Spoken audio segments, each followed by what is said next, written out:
Benvenuto a Paolo Galfetti, CEO di APR Applied Pharma Research. Siamo qui a Berlino per la prima tappa della settima edizione del Festival di Cinema Uno Sguardo Raro. Paolo, benvenuto, siamo Grazie. felici di averti qui. Cos'è APR? Di cosa si occupa? APR è un'azienda di famiglia che è stata fondata 30 anni fa come azienda farmaceutica con il suo quartier principale in Svizzera ed è un'azienda farmaceutica che si occupa da 30 anni di ricerca e sviluppo di prodotti innovativi nell'ambito del mondo della salute e nel corso degli anni l'azienda ha sviluppato prodotti in diverse aree terapeutiche, da terapie di supporto oncologiche a prodotti per il sistema nervoso centrale, che sono prodotti commercializzati in vari paesi del mondo da partner commerciali. In tempi più recenti io e mia moglie diventiamo genitori di un ragazzo a cui viene fatta attraverso lo screening postnatale una diagnosi di fenilchetonuria, che è una malattia metabolico-genetico recessiva in cui i genitori sono dei portatori sani e che non possono saperlo prima della nascita e questo fatto chiaramente cambia la vita da un punto di vista familiare e mi ha cambiato la vita anche da un punto di vista professionale. E da un punto di vista familiare ovviamente mi ha fatto vedere e capire che cos'è una patologia rara, che cosa questo significa per il paziente e per i cosiddetti caregivers, Caregiver, quindi in esatto. questo caso i caregivers più vicini sono i genitori e le implicazioni su quella che è la vita familiare e anche con tutte le preoccupazioni che una famiglia si porta dietro su come crescerà, su come sarà, che cosa succederà, quindi con questi mille dubbi.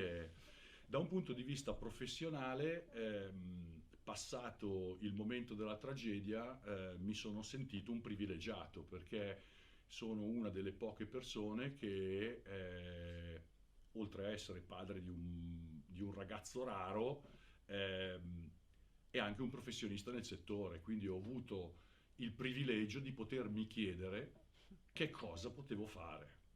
E questo ha cambiato un po' anche l'azienda in una maniera direi stupenda Mm. perché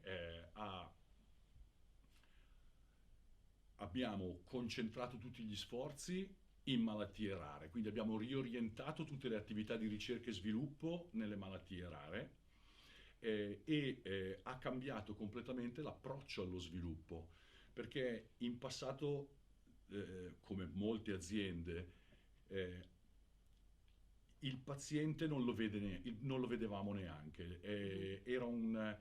Ragionavamo e abbiamo sempre ragionato per processi e reazioni chimiche. Mhm. Quindi la molecola che stimola il recettore, che satura e quindi avevamo un linguaggio e un modo di ragionare unicamente legato a reazioni chimiche.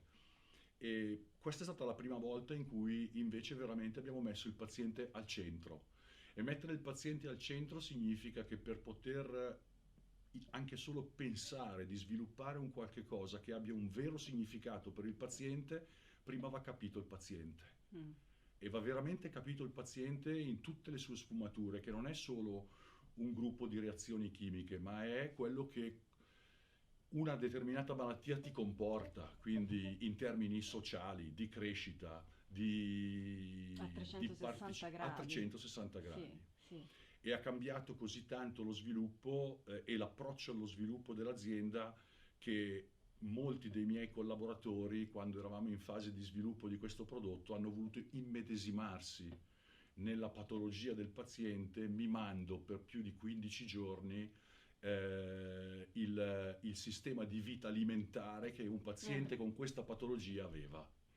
Caspita, quindi un approccio raro in tutti i sensi. E quanto è importante quindi poi poter comunicare questa esperienza così particolare che ci racconti, e quindi a questo punto arrivare a collaborare con un festival di cinema perché avete un bellissimo cortometraggio che racconta in qualche modo questa storia vera. Quanto è importante.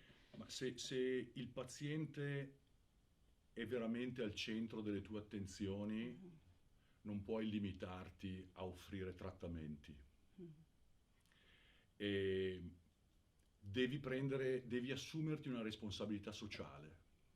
E credo che le aziende debbano avere una responsabilità sociale e e mettere in pista iniziative che non sono direttamente legate allo sviluppo o commercializzazione di un prodotto, ma che aiutino e che provino ad aiutare famiglie e pazienti che vivono lo stesso tipo di esperienza.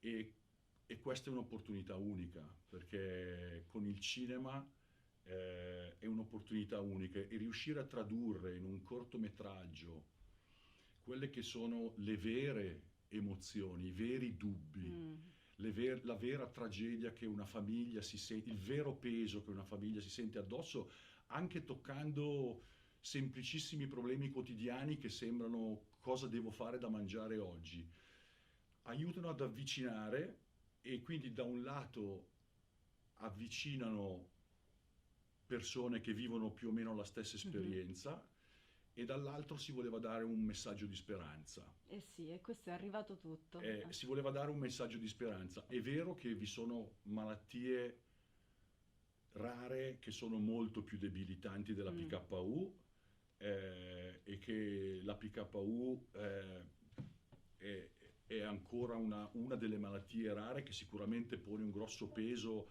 al malato, eh, però è anche vero che il messaggio di speranza era di cercare di vivere il massimo del proprio potenziale, e con una certa, chiaramente implica abitudini diverse, implica regole diverse, ma se pensiamo che noi viviamo in un mondo di regole, e se riusciamo a trovare il modo di non sentirci dei diversi o degli isolati mhm, solo perché alcune delle regole a cui dobbiamo soggiacere sono leggermente diverse dal mhm. costume che hanno tutti, allora possiamo aspirare lo stesso a fare qualcosa di grande nella vita, e anche questi pazienti lo possono fare. E il cinema è un grande mezzo di Grande mezzo. comunicazione che ci aiuta in questa direzione. Ovviamente non possiamo non essere d'accordo con te, crediamo molto e condividiamo moltissimo questo insomma, modo di pensare. Ti ringrazio tantissimo Paolo Grazie a voi e dell'opportunità che ci avete dato. grazie, ci vedremo il cortometraggio.